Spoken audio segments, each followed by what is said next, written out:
Hello everyone. Today we are here to welcome the charismatic, inspiring, iconic, the Anu Agarwal. I'm so excited to have you on board, Anuji. This week, from 5th Yeah, to 11th February, is Children's Mental Health Week, run by Place to Be, which is a national charity in UK.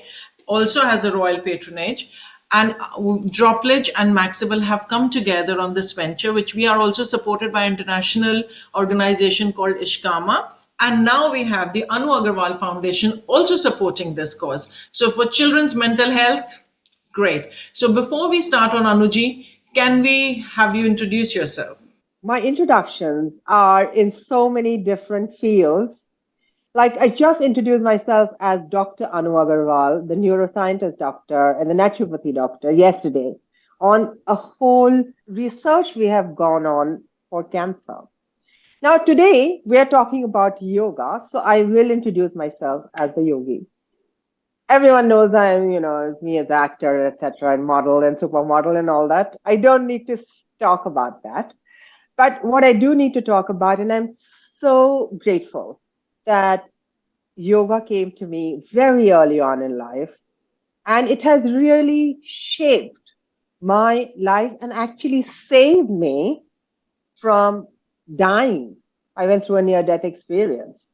And I have literally today what I am, I'm sitting here. I am so grateful to yoga. And for children, well, that's where it has to start, and that's what So my whole thing is now. Yeah, so that's what I'm doing. thank you so much for sharing that. So currently we are going through a Mhm. children mental health crisis. I think post-COVID, this crisis has gone up. And I'm just going to read out some current statistics that have come out. I've just read by the Place to Be. It says 1 in 5 children have mental health issues that continue to have problems in their adulthood. And 50% of people, adults who have mental health issues, they probably started at the age of 14. So it's a grave concern. And just as I was looking at these statistics, I looked at the Indian statistics by the National Crime Records Bureau. Nearly 35 students died by suicide in the year 2021. Now, these figures are absolutely alarming. So, I really would welcome you to give us some insights on how yoga and meditation can help children to self-regulate, to to think about their mental wellness. So, can you please share some insights with us? Yeah, sure, of course. I think that what is really interesting, as you rightly said, and these numbers are growing, and therefore the concern is growing as well. The other thing is that, luckily for us, the entire issue of mental health has come to the forefront. And a hell of a lot of work is being done the world over on mental health, children's mental health to begin with. Secondly, the thing is that if when you say mental health, we need to understand there's some understandings we need to do, there's some awareness we need to cultivate, and there are certain awakenings that need to happen in us about our own power, our own reality, and our own inner well-being. Now, what I have seen, children are amazing receptors because their minds are free. They are not corrupted by, as you age, the kind of, you know, uh, the experiences, the bad experiences, and, you get hurt, you lose, you're this. And, those experiences are stored in our brain. So what happens is that brain is a machine. We are a machine, actually. We think that we are this. Oh wow, we are. I'm this name and I'm this nationality. I'm this, but we are basically powerhouses of energy. And children feel that powerhouse of energy between the age group. Interestingly, between the age group of 1 to 7, Excellent. undeterred. Okay. Now, where I'm coming from, I have had the privilege again to live and actually study the ancient Indian science, the Vedic yoga. Did you know that the Vedic yoga was actually a part of our Indian tradition for children? Oh, At the age of 8 or 9 in a household, it was a ritual. A child was initiated into learning this blessing of yoga, and it was a set of three. The whole program was 1, 2, 3, which basically worked on his physical health, his mental health, and his behavioral health, apart from developing his psychological health. So this was the basis, and there were simple exercises for children. So where there was mudras, which is basically hand gestures, you have asana, and there's pranayam. Yeah, and there was mantra. Because mantra, again, as we know in the Vedic science, has come to us through the ancient rishis who heard these sounds in nature in deep meditation. So this is what the children were taught in India, in ancient India, Vedic science of yoga at the age of 8 or 9. Now, what happens here? Now, let me just tell you exactly what is happening with a child at this age physically. What happens is that between the age group 7 to 12 is the most dicey and the most difficult time for a child's physicality and emotionality and mentality. What happens is that there is a gland called the pineal gland, which is actually the Agya chakra. It is there in the center of your forehead. This gland is responsible to control your all the problems that could occur in your emotional or mental behavior.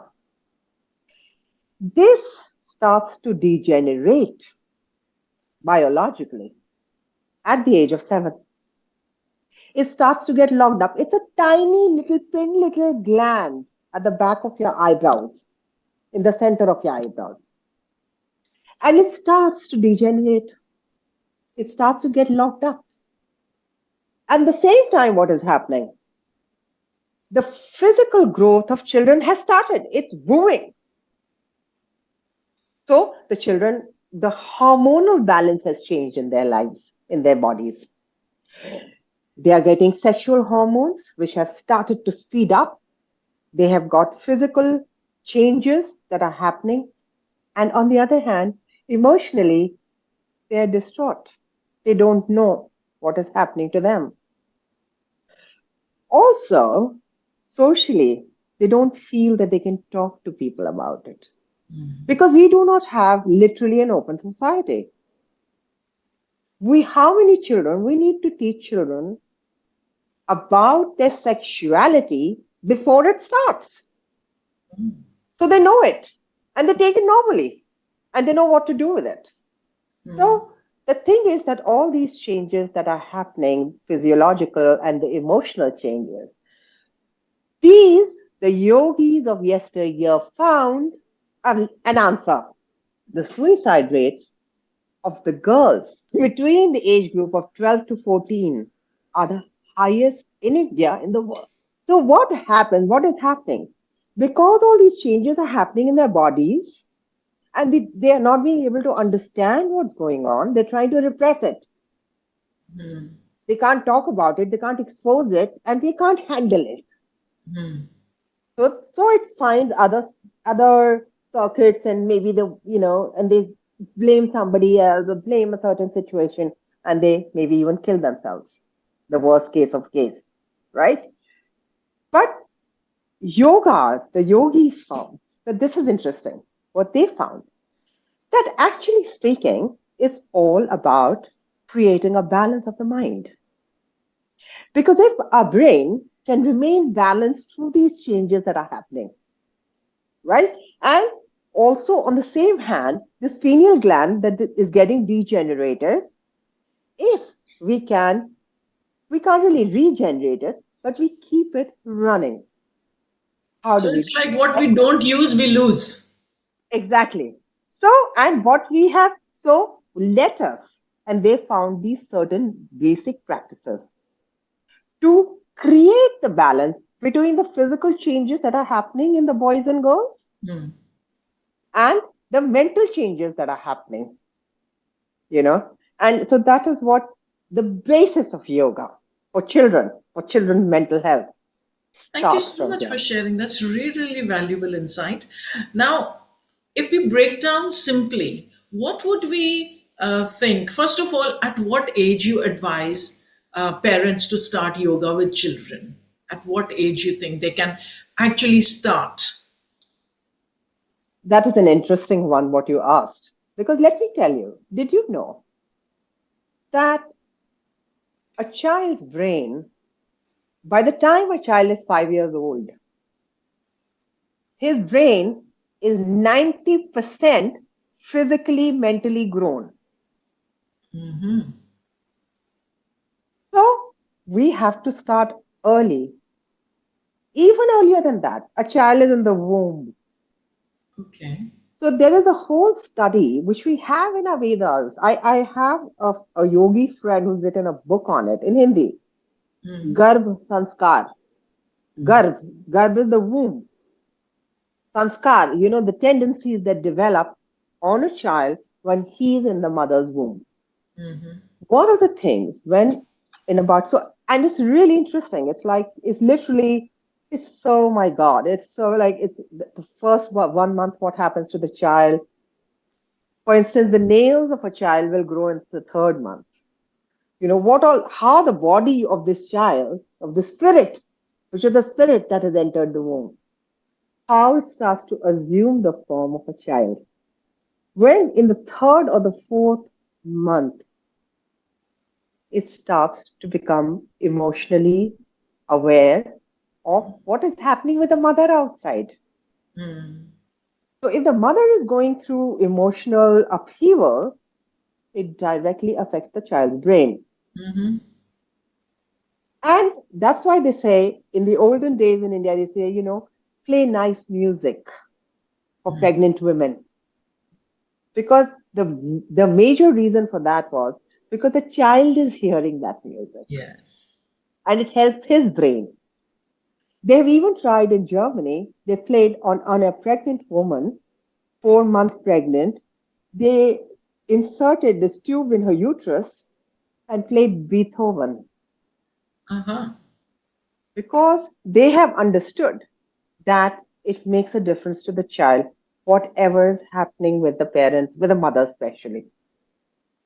So the child is now in the womb, and then when the child comes out, the first 3 years, 1, 2, 3, are supposed to be the he's just getting used to the environment at that time. From the third year is when his he starts to evaluate. It happens in the third year. And he starts to have did you know that cognition starts on the around the same age as well? The cognitive abilities of a child. So from a long story, because I could go on, there's so many stats. So, what I'm getting from you, Anuji, here is that if we want children to grow up as mentally healthy children, it has to start from the womb. So, Right. parents, look after yourself to look after your child. That's Exactly. what it in reality is what you're saying, according to me. Absolutely. Absolutely. You're absolutely right. And the thing is that we are not knowledgeable about this, you know? So I think that this is where, even in education, right? So, the WFEF has given me the education chair. Yes. Now, that's one of the things I want to do. I want to bring it with the little children in story form, in play form. I'm an actor, right? And role playing is amazing for children. You can teach children so much and they can learn so much about themselves. Plus, they become confident and they find their voice. Mm-hmm. So there's so much education that can happen through play, through So art. can they do meditation and yoga through play?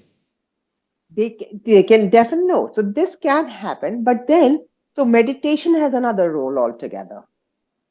So Uh-huh. what happens is that also, when children go through certain bad times, like somebody's, father or mother shouts at him or slaps him, or they're extremely sensitive at that age.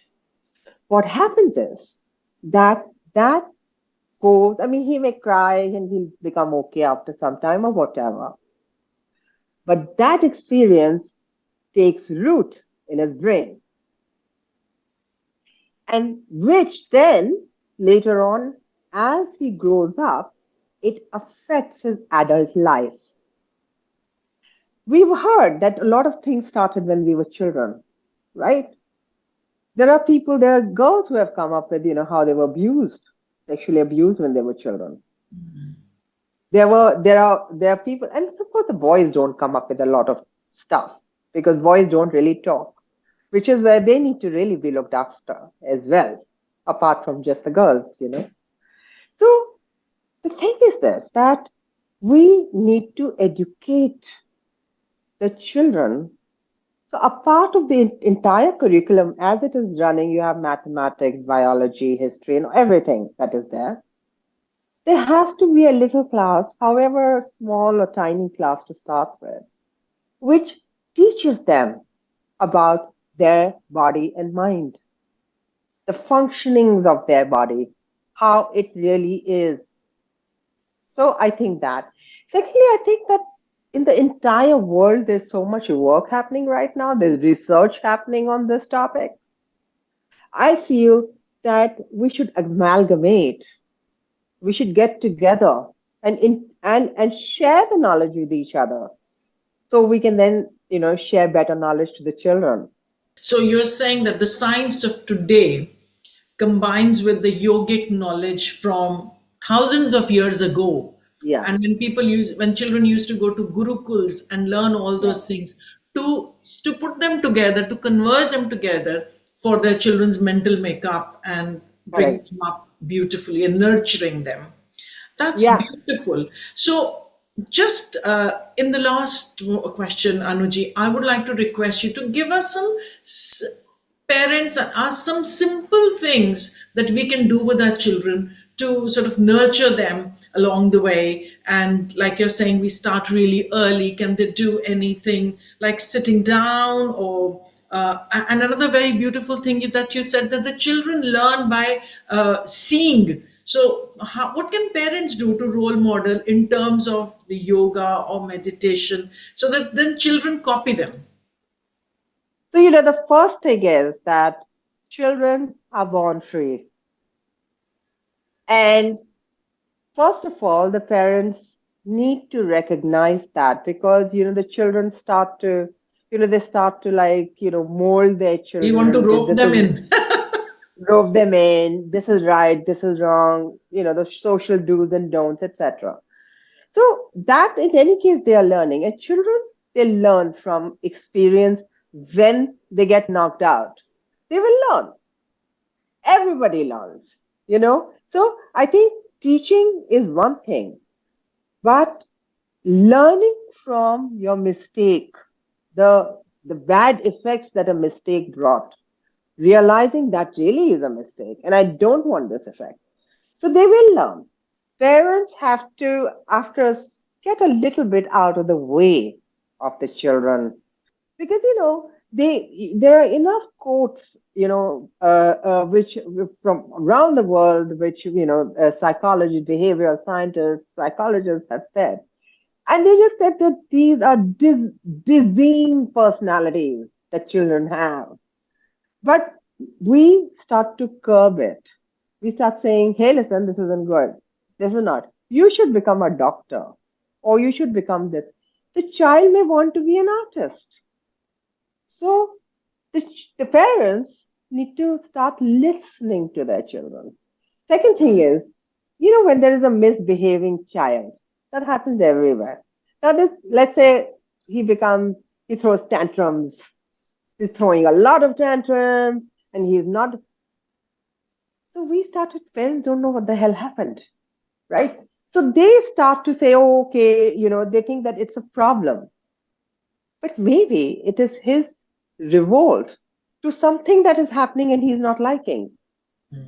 This is where psychoanalysts come in. So he is communicating something to the He's parents. communicating, but the Yeah, parents cannot understand. yeah. So the psychoanalyst can come in and find out what the problem is. So parents could take some help. Also, the parents, no matter how much they understand the children, they have a bias, right? So they need somebody from outside, and who better than a psychoanalyst to come and see why the child is creating that problem. And it can be sorted out. The second thing is there are hormones, hormonal problems in the body could actually cause certain behavioral problems in a child. So, did you know that, like the adrenal secretion, did you know that when that is excessive, fear arises in that child? Now, Hmm. what happens? I'll give you a small example. Fear arises in a child. Now, what happens? At school, there's a teacher who's really strict, who shouts a lot. This child suddenly doesn't want to go to that class because it raises fear in him, it arouses fear in him. He may want to like stay home and not go to school. Now, parents are thinking that your child is, bunking school, Hmm. right? And take it as a bad thing that is happening. He needs to be like conditioned, he needs to be taught that this is not. But the thing is that the child is facing a problem. Children face a lot of problems. The adults are not realizing or understanding them. So if So, we equip the children with actually the vocabulary of all these feelings, so maybe yeah. they don't have to communicate by showing their behavior. They can actually communicate with the words that we have taught them because maybe they don't know those words, what they have to say. So, right. So, this is where again yoga comes in. So, what yoga is doing, what it is doing, it is basically balancing even your hormones. When your mind starts to get balanced, each and every fabric of your body starts to get balanced. So, you may just have to teach this child. So, for instance, I'll give you a simple practice. I hope a lot of children are watching this, or parents are watching this, you know, and which can be done by anybody. Now, this is okay. So this is your I will do it eyebrows. as well.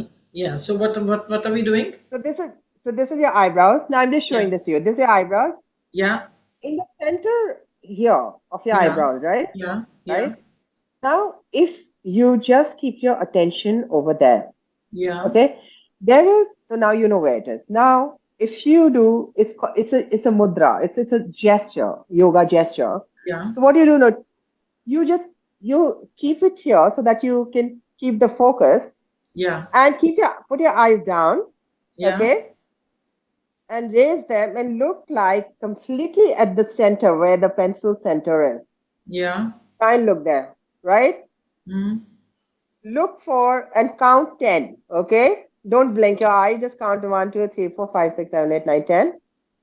And then close your eyes for the same count. Relax your eyes, close them for 10 counts. Again open, do it for 10 counts. Again the same thing. Close your eyes, relax them, 10, count 10, and keep breathing. Because sometimes one just like, okay, I'm doing this. No, I no, had forgotten to relax. breathe. I was so much concentrating on. That's why yoga is needed. That's why you need yoga, right?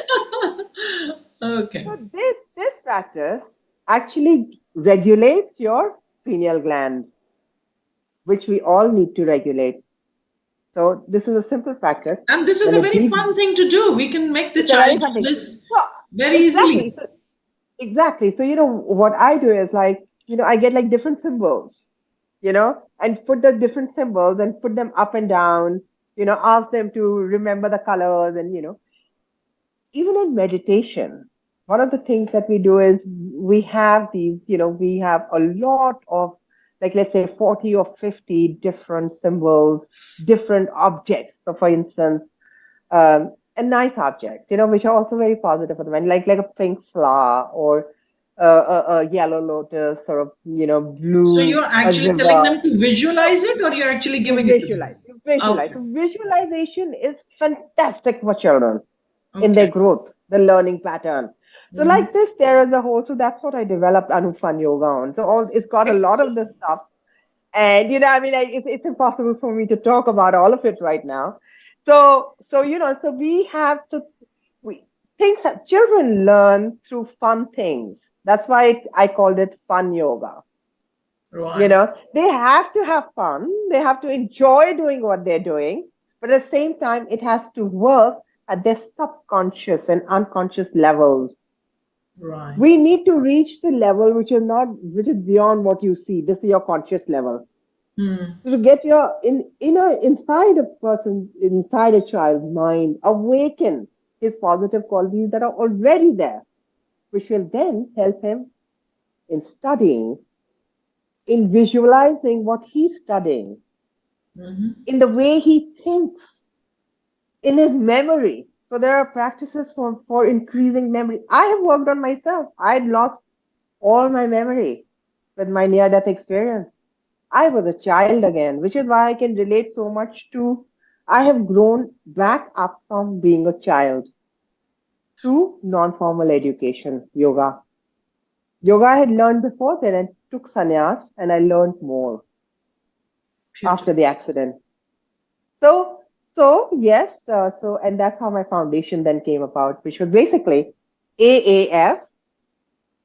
And AAF, people think it's Anuvagara Foundation. No, it is awake, aware, fit. Because for me, fitness is of the mind first, and then you can of course go to the gym. And I'm a sports person, and I'm into all that kind of fitness. I've always been, but the mind, you need to be fit here. You have to, which is your emotional, your behavioral, all these things are all stored in the mind.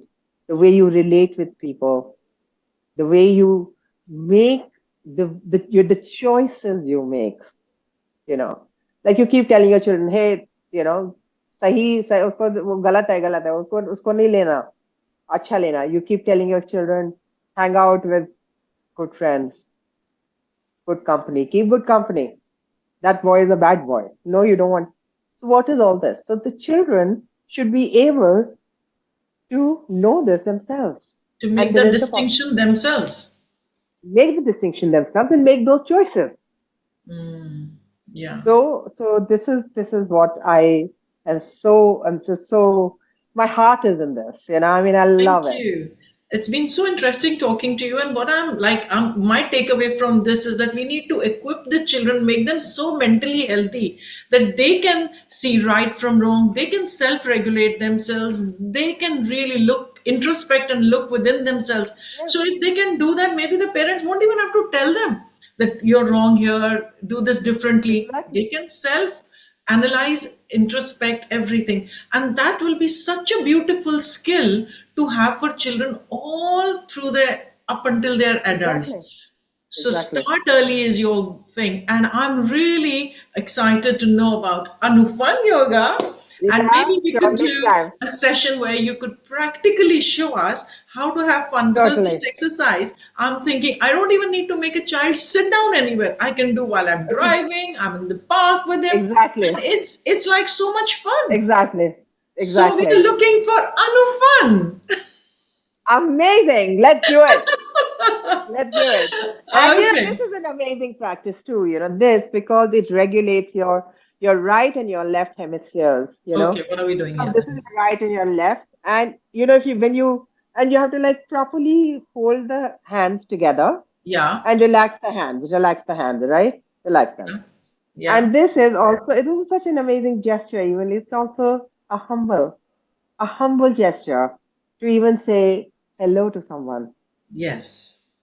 So and also at the same time, what it's doing is regulating your entire body mechanism, you know. Plus, it's making you look like you're the humblest thing in the world, which you may not be, but but it's a good practice, amazing practice. I do this all the time. Namaste. Beautiful. Beautiful. Thank you so much for such valuable insights and knowledge. Thanks a lot. I'm overwhelmed and I'm really excited to have you. And we look for more Thank sessions you. like Lovely. this. Thank you. Great.